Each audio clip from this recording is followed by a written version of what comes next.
Martın 23-də gözlənilən hava şəraiti açıqlanıb. Milli Hidrometeorologiya Xidmətinin məlumatına əsasən Bakıda və Abşeron yarımadasında hava şəraitinin dəyişkən buludlu olacağı, arabir tutulacağı, əsasən yağmursuz keçəcəyi gözlənilir.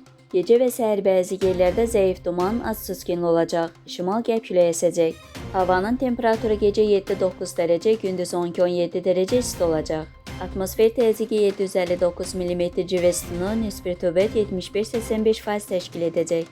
Azərbaycanın rayonlarında bəzi yerlərdə arabir yağıntılı olacağı gözlənilir. Ayrı-ayrı yerlərdə qısa müddətə intensivləşəcəyi, şimşək çaxacağı, dolu düşəcəyi, dağlıq ərazilərində qar yağacağı ehtimalı var. Axşama doğru yağıntılar tədricən kəsiləcək, bəzi yerlərdə arabir duman olacaq, qərb küləyi əsəcək. Havanın temperaturu gecə 7-10 dərəcə, gündüz 15-20 dərəcə isti. Dağlarda gecə 2-7 dərəcə, gündüz 8-13 dərəcə, bəzi yerlərdə 16 dərəcə isti olacaq.